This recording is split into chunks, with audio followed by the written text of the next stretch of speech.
Hello viewers of Sounding Board, and tonight we're going to talk about, let me look at my cliff notes, the 1984 Me Too line, basically, by Remco.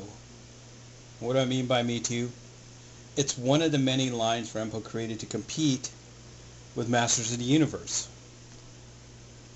Secrets of the Ninja Action figure.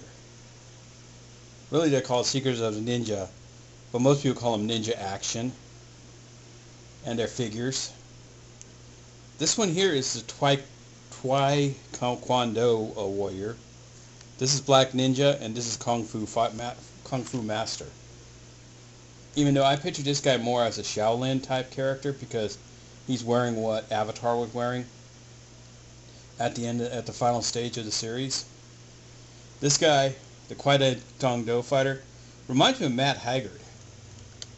And the Black Ninja has a very inappropriate power because I don't have his sword. And that was the first thing my friend who found him in a box said when he said he couldn't figure out what these were. He was so excited to make this guy beat it off. And then he couldn't figure out why no one was laughing at this one, saying he was doing the same thing when he has actually a punching action. Same as this guy. Uppercut, uppercut, uppercut. And they were based off of loosely based off of Oriental history. This one had a mask and a sword. This one had battle armor, a battle helmet, and a sword. This one had, I think, a bow staff, a top knot, and that's it. And I know he was packaged with a horse as well. The warlord horse was packaged in every Remco line possible. The Black Ninja also has a White Ninja to fight with. So if you're a Black Ninja fan, the White Ninja became your bad guy. If you're a Black Ninja fan and a White Ninja fan, your Black Ninja was your villain. And they were all generic characters of the Orient, so you picked and choose how your villains and heroes were. You know, even though a lot of these guys, the ninja was an assassin, both of them. The Taekwondo fighter and the Kung Fu fighter really have no alignment of hero or villain in it. And then the other one was a Shaolin monk, like I said, White Ninja and Kickboxer. I don't know, a Kickboxer is kind of a modern figure, but they had one. And you notice, it's easy to see on this, they all have shared parts. So they share same pants, same legs. This one shares the exact same body with the White Ninja, except for the arms. This arm here is the same as this arm on this guy. And this guy is pretty much, other than the head, is the exact same as the monk, the Shaolin monk. But he has a bald head instead. This guy has this weird top knot hat thing, and he actually looks like a villain.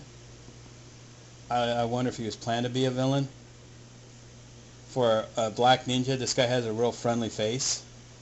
This guy also has a really kind of bad guy face, which he went on to be, because they changed his hand, this arm. The arm's still the same, except for the hand rotates. He has a hand like this for the Karate Kid, so he can count out your characters as they fight the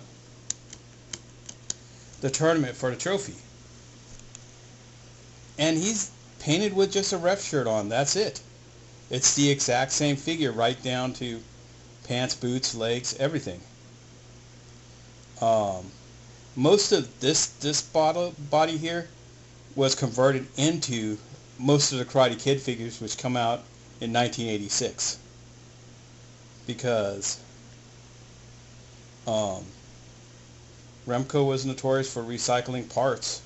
If you remember the old Jack Pacific Bone Crunchers and WWF figures, they all shared the same parts, but the heads, and that's because that company was put together by one of the owners of Remco before it sold, and it disappeared.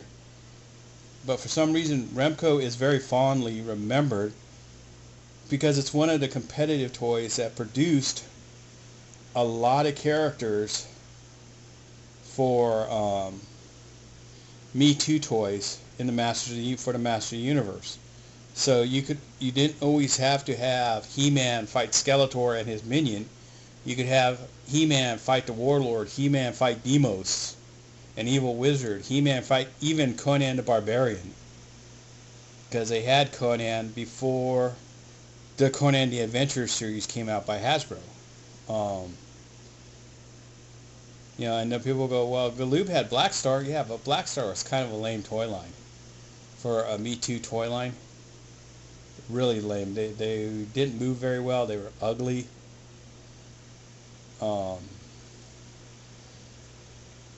And these guys technically are about the scale of She-Ra than He-Man. Because She-Ra was a smaller scale than He-Man, I think by a half a head. But these guys are pretty much on par to play with She-Ra figures with, though. So if you're looking for bad guys to populate your She-Ra world, these guys would be a good choice. They don't need to be complete because you can make cloth clothing for them or buy them complete. And you can put whatever accessories from She-Ra figures you're not using on these guys. You can make them, you can prettify them. And they have a good reach where they could ride even the horses that She-Ra had. Because I don't think they could fit Battle Cat too well. I think their legs are too short for Battle Cat. But what do you think of these guys? Did you have, as a kid, Secret of the Ninja action figures? Or did you kind of avoid them by saying they're lame like I did as a kid? I thought they were a lame toy line. But then too, I wasn't in martial arts or karate films. I still isn't. But age has made me grow kind of fond of these old knockoffs and Me Too toys of Masters of the Universe. Because a lot of them died horribly. And they're still dying horribly because people don't know what they are. They think they're knockoff flea market toys. And they do look like knockoffs. They were actually sold in stores, so they're not a knockoff, but they're not a bootleg neither. So the best word you can use for these guys is a Me Too toy. But like I said, they were kind of fun after I got them, and my friends couldn't find any interest for them because this wasn't as cool as their Micronauts or their Dreams of Grandeur selling 40K guys.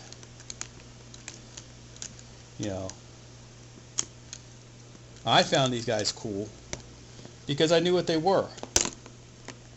But then too, a lot of stuff they look over, they think it's kind of dumb, and I think it's kind of cool because they don't exist anymore, and it's kind of a fondness of who they are. They may not be worth anything, but there's still a certain history to them, to He-Man and the Master Universe, and that's what makes them interesting figures. But until next time, this is the Sounding Board, signing off.